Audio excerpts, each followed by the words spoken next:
It was just after noon when Mia, a quiet 12-year-old girl with a red backpack and tangled hair, took the long way home from school.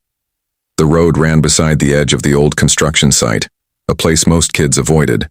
But Mia liked silence, and the shortcut was peaceful, until she heard it. A faint, broken whimper. At first she thought she imagined it. But then it came again, soft, scared, and full of pain. She stopped walking. The sound was coming from the large, half-filled drainage pit just beyond the cracked fence.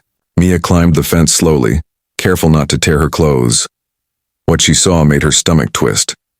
At the bottom of the muddy pit, where water and garbage had mixed into a thick black mess, a puppy was stuck. Its fur was soaked in oil and dirt. Trash clung to its back.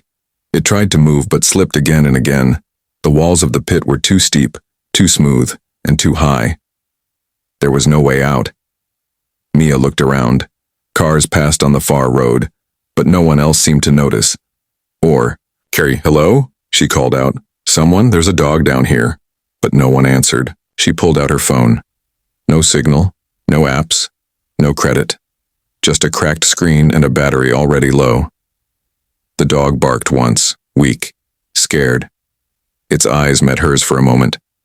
Something in that look, something deep, like a quiet plea, hit her chest like a punch. She didn't know what to do. She was just a kid. She couldn't jump in. The pit smelled like chemicals and rot. It was dangerous. She knew that. But the dog wasn't moving much now. It was sinking lower in the filth too, tired to fight. Mia ran. Not away, but back. She reached the edge of the nearby bus depot. There, behind a wire fence, were stacks of broken equipment. She found a long old mop handle, tied a rope from her school bag around one end and ran back. Her hands trembled as she lowered the stick into the pit, whispering, "Grab on. Come on, please." But the dog didn't understand. It just looked at her, blinking slowly, barely moving. Her heart raced. This wasn't going to work. She knew it. Then she made a decision. She tied one end of the rope around her waist. Tied the other to a pole, took a deep breath, and began to lower herself into the pit. The smell was worse up close. Thick, like poison. Her shoes disappeared into the sludge. The water was colder than she expected. Her hands sank into it as she moved, closer to the dog. It didn't move. Its breathing was shallow. Its body shivered. "It's okay," Mia said softly, trying to keep calm. "I've got you. Just hang on." With shaking hands, she grabbed the dog's muddy fur and pulled it close to her chest. It was so small, lighter than she thought. She hugged it tight, turned toward the wall, and started trying to climb up. But it was slippery. Her foot slipped. She fell back. The rope tugged, holding her in place, but barely. The dog let out a soft cry. Mia didn't cry. Not yet.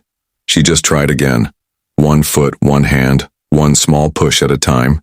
It took forever, or maybe just 10 minutes, but every second felt like a fight. At last, she reached the edge. Her arms burned, her knees bled, but she pushed the dog up first, then pulled herself over. They collapsed on the grass beside the pit, both shaking, both covered in black grime, both safe. People had started to gather now. A man had seen her from a distance and called someone.